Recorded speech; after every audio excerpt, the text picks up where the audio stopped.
Hi. Hi. So, how many in here? I know Evie asked you yesterday, but just show of hands. How many of you are teachers? Yes. Rock and roll. Yeah, you're my favorite people. I am a teacher myself, and I commend you for being here on a Saturday, spending your time with us. And I've been invited to tell you about my story. Well, my name is Mette, and I come from Denmark, and you can move it. There. And I've been a teacher at Hellerup School for 8 years, teaching English and Danish. It's an open plan school, and it's not very noisy because you can do a lot if you organize and think about didactics and pedagogy and organize accordingly. But it's something you have to practice. So I've been teaching for 8 years. Then I did some consulting in the municipality with 13 schools, where I talked and did workshops with a lot of teachers like yourself around this whole thing called 21st century skills, and how do we use ICT in the classrooms and to make sense of it, just not to use it, but to make sense for the students. And then a year and a half ago, I went on to a small agency, a school-changing agency called Hortense, and I will just tell you a little bit about that in a second. So at Hortense, as it's called in Danish, we do school development. We go inside the schools, we look at the local situation, we co-develop with teachers and school leaders because that's the way we see change happening. Lots of change come from on top, from the top, and I usually say they take a sock and they just pull it really tight over our heads and then leave us alone. So we go in and find the forces within the school and see what we do and what can we do less of and more of. So we collaborate with architects on building new schools, we redesign schools and classrooms, and we do development of teachers and all in co-creation. So that's just a little top of what we do. And we run the Global Schools Alliance that Sandy talked about yesterday. Yes, thank you. So just a short intro to the Danish school system. We've been in a bit of a change for some years because the politicians thought that we needed some change and made a big reform now 5 years ago, I think so. And that's a big mouthful, and usually it would be lovely to have some quiet time to implement the reform, but as I guess you know, you're never left alone to implement. So how do we find our way in that? So key elements of the Danish system is, oh, I need the English one over here. I'm so sorry. Is that one of the key elements in the statement from the government is that we foster democratic citizens. That's key number one. Then we have a strong focus on social emotional skills. And I think that's a very Nordic culture. And I know that teachers like yourselves have the eye for how are the students. That's why we're teachers. We teach content and subjects, but we're there because we want to make a difference in the students' lives. So social emotional skills are always in our heads somewhere, and we know where our students are.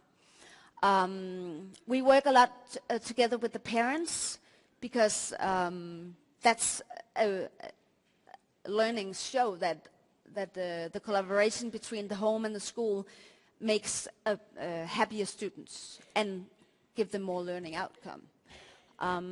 Then we have what we call an open school focus.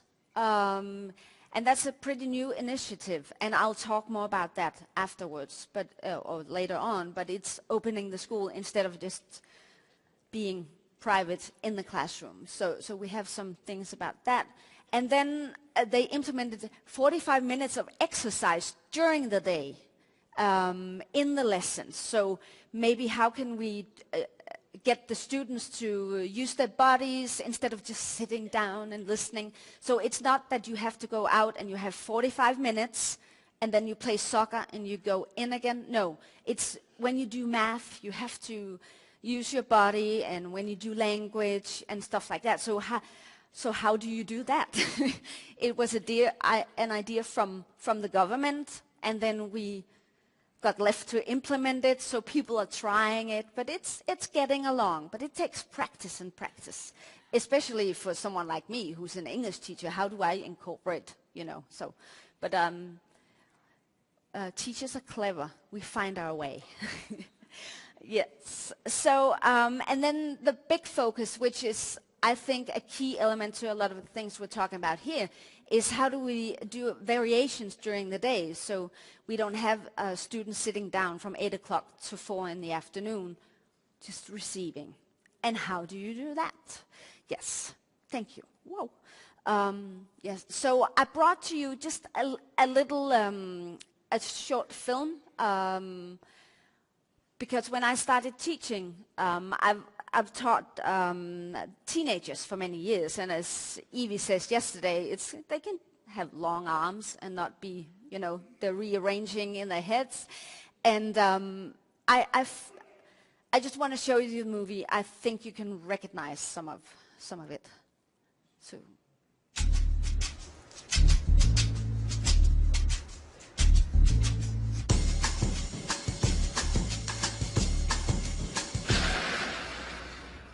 Oh, non va bene. No, non ci voleva, sono già in ritardo. Qualcuno verrà. C'è nessuno? Ha un telefono? No, mi dispiace. Qualcuno? Ehi là! Ci sono 2 persone bloccate su una scala mobile che hanno bisogno di aiuto. Ora! Qualcuno vuole per cortesia fare qualcosa? Aiuto! Non ci posso credere. Ditemi che è uno scherzo. Beh, non c'è molto altro da fare qui.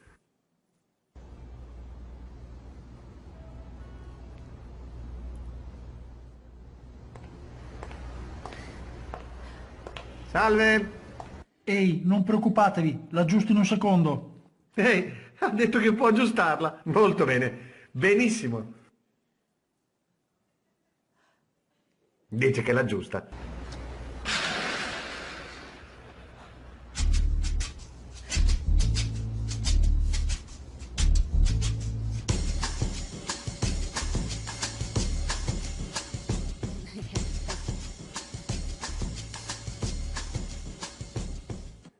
Yes, so I don't know if you recognize this from any of your students. I'm done. There's nothing left for me to do. I'm done. So how do we make these students take more action?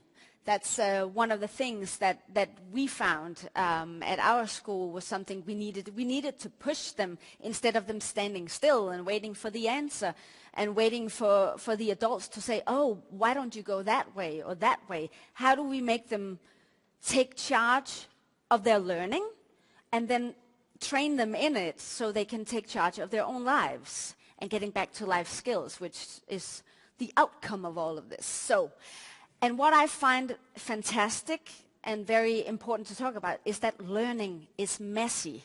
There's no one way to learning, and we learn in different ways, and we all teach in different ways. So how do we motivate our students to learn and to hang on and get off the escalator and maybe, fix it themselves? So that's one of the driving questions. So one of the things I do a lot is I don't really like this. I think it's beautiful, and I love that there's so many people, but I always love doing workshops so I can interact with teachers, because we have the greatest conversations, and together we know so many things. And one of the things that people talk a lot about are the 21st century skills, and 21st century skills, and blah, blah, blah, blah, all over. But what does it look like? What are they? And I'd rather talk about 21st century learning design. How do we design our lessons and our projects so the outcome are these 21st century skills? So this is what I work a lot with teachers. So how do you plan it? What does it look like on a Tuesday when it's raining and the kids are crying and want to go home? So down to the classroom is what I work with. Yes. So really shortly, some years ago, Maria Langworthy and Michael Fullen, who are from Seattle and from Ontario in Canada, they did this big study on 21st century skills. They went to, I believe, 8 or 9 different countries in the whole world. So it was Africa, Australia, different countries in Europe and stuff. So not just developed countries, but all kinds of countries. And they talked to school leaders, they talked to teachers, they talked to business owners, to policymakers. What are the skills that you need the kids to come out with when they're done going to school? And they came up with 6, and those 6 have been guiding me. And they've done this. They made this tool. I haven't brought it here today because then I wouldn't stop talking. But they made this system of how you implement it in the classroom. And it's called 21st Century Learning Design. So if you Google ITL research, it will come up, and the whole report will just come up, and you can see how you can work with it, or you can get in contact with me, and I will help you with that. But anyway, they came. The 6 skills that they conducted from this research report was collaboration. How do we get students to collaborate so they become better at it? Because it's not just a thing you can do.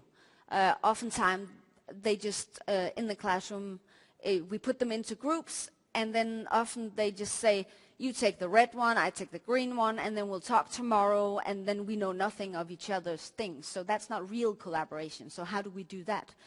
And yes, and then, I don't read it.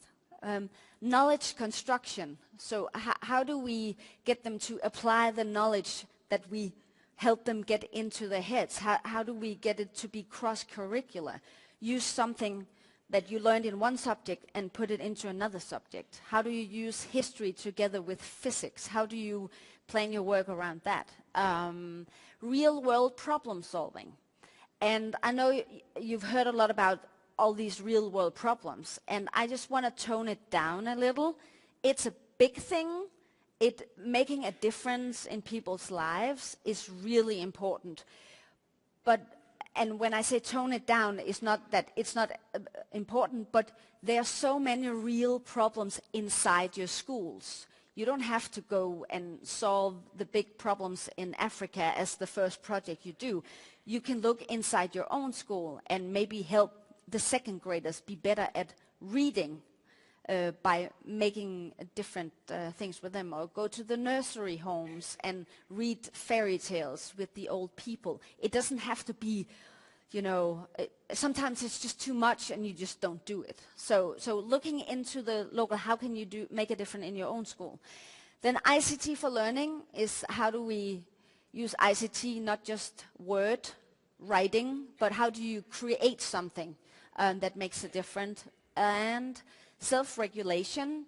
How do we work with our students in the classroom so they train spending their own time in a good way? So that's what we worked a lot with. And then skill communication. To communicate to a real audience, not just us as teachers, because as Evie said yesterday, they know what we want to hear. They know what the geography teacher wants to hear. They're clever, so they know how to match it. So if they have to teach second graders, they have to do something with their communication, because they have to train not just talking to one kind of person, but a whole group of people. So that's very motivating as well. So how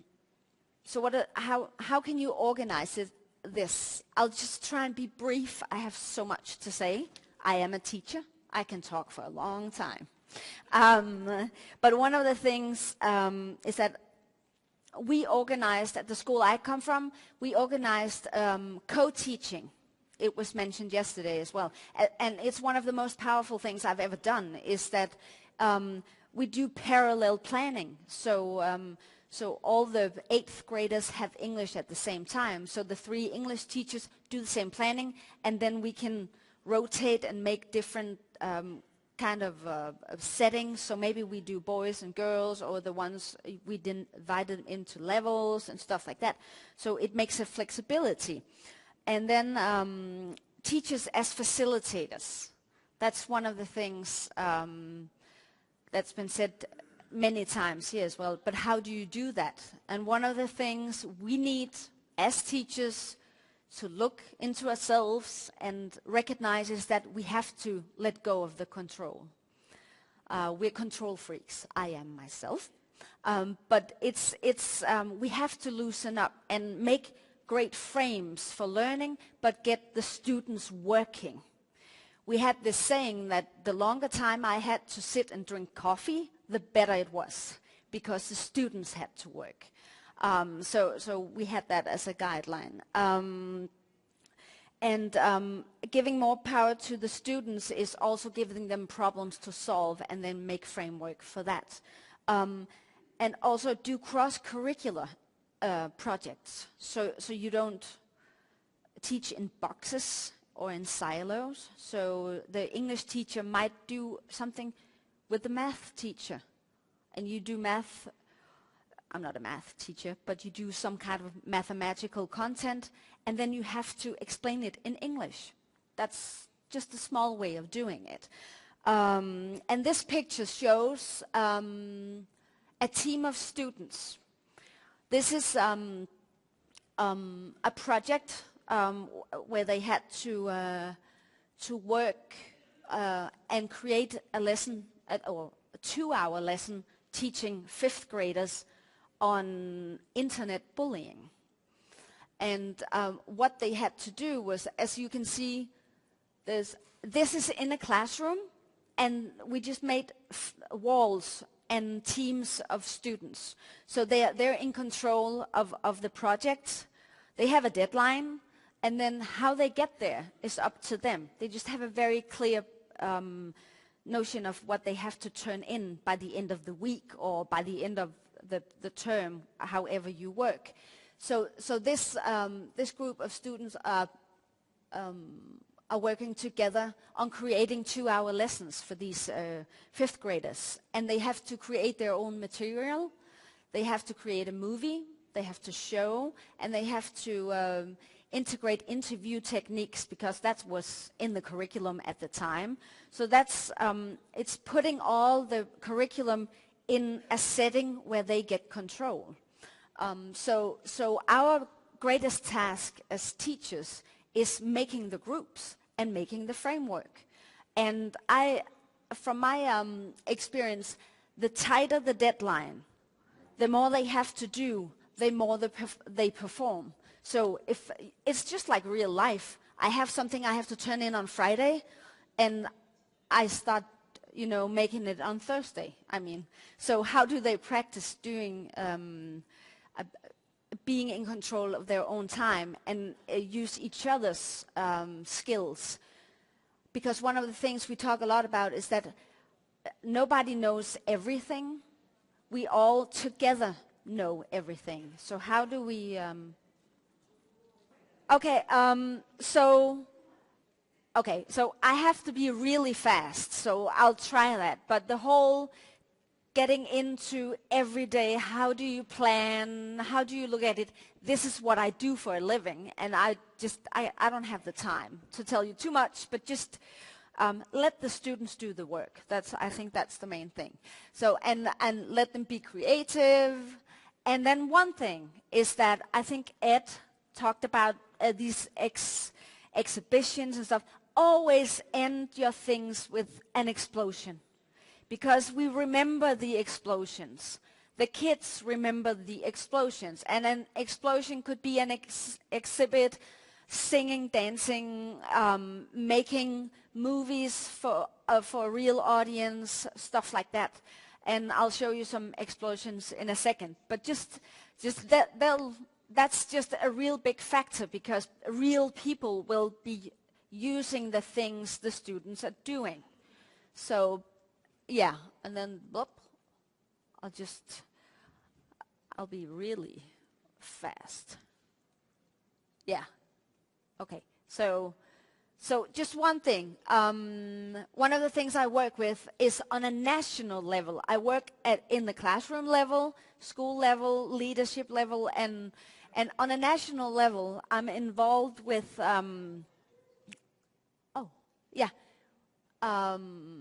with the Ministry of Education, because one of the things we find is that politicians and decision makers, they use this phrase 21st century skills, entrepreneurship, but how do we do it in real life? So they called and asked for help.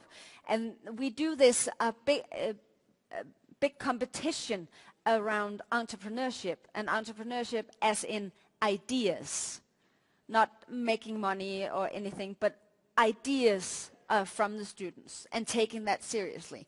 So it's, whoa, whoopsie. And just really quickly, what we do is we have this national competition, and it's actually next week. I'll be the judge of big problems from all over Denmark who's gathering in the city of Copenhagen.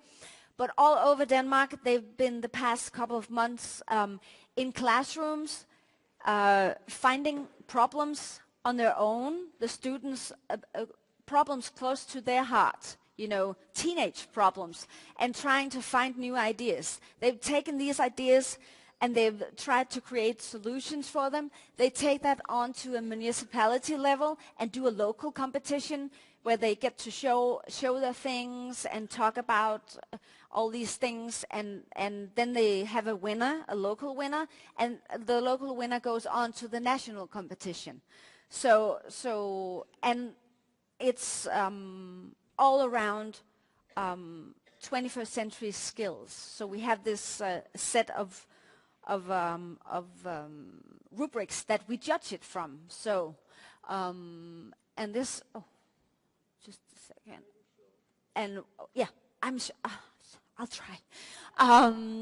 Because one of the biggest thing is creating the language around the 21st century skills. And one thing is that we teachers have to know it, but the parents need to know it as well. And the decision makers have to know a little more what they're talking about instead of just talking about it. So we try and gather everyone into a room, and they are all the judges. And most importantly is that the students need to know the language, because how are they going to be developing these skills if we don't tell them what they are? So letting it all out there. And I too, and Lene, who's also here from our tents, we also have 2 Ivies in our company who are 18-year-olds who do workshops with teachers. And they're way better at it than I am, because they know why. So getting the students to talk about these skills are just so important. So, and that's again back to letting go of control. It's just let it out there. And then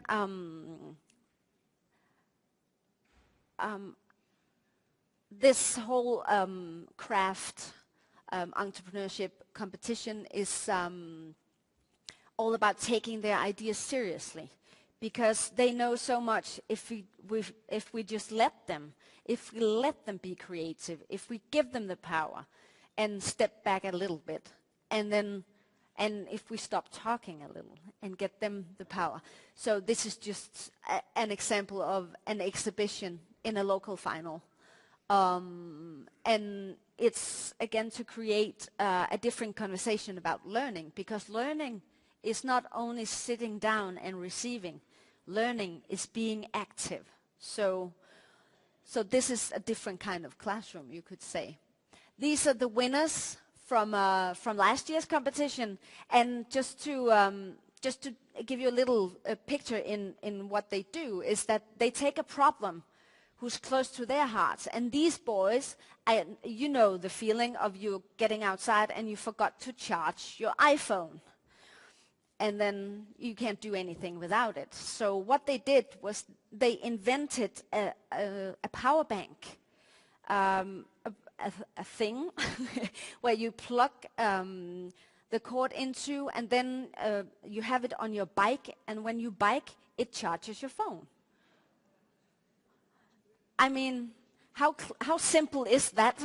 But I would never have thought of that. But that was a problem for them. It's a big problem. So they solved it. And you can see there are 4 different items up here. These are the drafts. Ed talked about it yesterday, redrafting. They made a big box, but it couldn't be on the bike. So they had to refine it. And they went to bike shops and said, does this make sense? Would you use this? And they were like, it's too big, blah, blah, blah. And then they used a real audience as feedback. And these boys won the final, and they're still working on it. And it's a year ago, and they're working on it in their spare time, not in school time, because they just have to. And they want to get it funded so they can sell it. So that's being very entrepreneurial.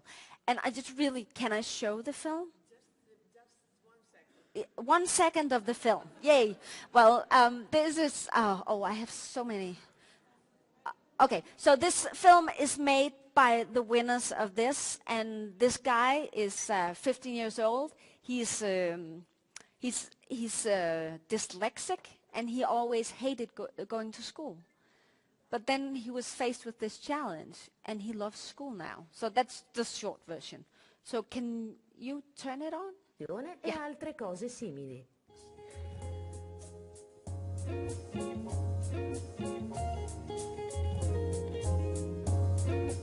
Il ministro dell'istruzione danese si è fermata a guardare i bellissimi progetti degli studenti. E voi? Cosa avete portato? Un'applicazione che ti aiuta a trovare amici con i tuoi stessi interessi. Noi abbiamo inventato etichette per i cibi con i codici QR che rimandano ai valori nutrizionali in un sito web sull'alimentazione. La nostra idea consiste nel condividere la batteria del nostro cellulare con quella di un amico, semplicemente mettendo a contatto le cover dei 2 cellulari. Noi abbiamo inventato il sellino e i manubrio riscaldati. Si inseriscono 2 elettrodi collegati alla dinamo e la corrente a contatto con una resistenza scalda il sellino. Abbiamo mostrato la nostra collaborazione tramite un vlog. È un video di come abbiamo lavorato insieme. Com'è stato lavorare insieme? Molto bello, ci siamo trovate bene. Ognuno ha portato la sua idea nel progetto e devo dire che i risultati si vedono. Abbiamo ottenuto un ottimo risultato. Una volta che tutti i 15 gruppi di studenti hanno mostrato le loro idee innovative a tutti i giudici, l'unica cosa rimasta da fare è scoprire i vincitori di Craft 2017.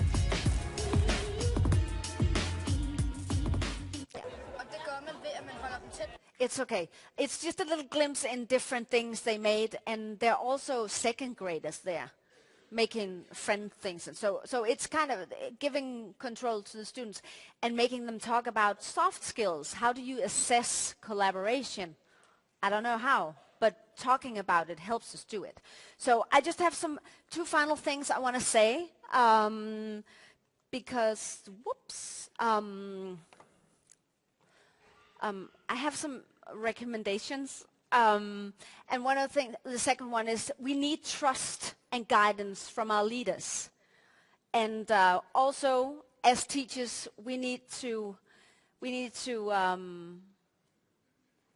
be supported in failure, make experiments with our students. How can they experiment if we don't? They're looking at us and they're mirroring themselves in us. So if we try to be perfect and having everything in a box, they will copy us. So it's again back to letting go of the control and not maybe call it failure, but call it experience instead.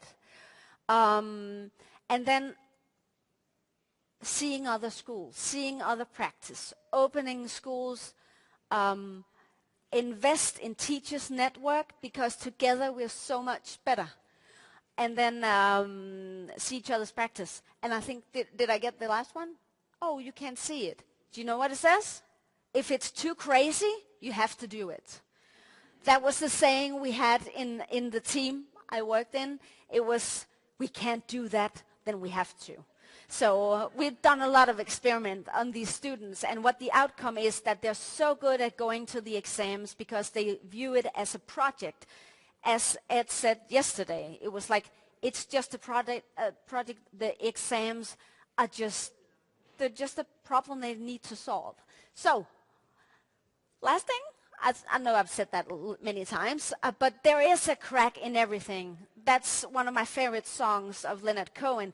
And there's so many cracks in here filled with gold, and we need to talk about them. We need to share them. Don't sit on the gold. Share them. Knock on the teacher's door next door and ask them what they're doing. Put the students together in crazy ways and let them make explosions, because we only have the fun we make ourselves. And I don't think that teachers are having fun enough right now. I think we're very under pressure. Time is cut, everything is cut, and people want us to do more with less time and less money. And I just think I'm just talking to why we became teachers. So the rock and roll, get it back and just do it and say you're sorry if someone gets mad. And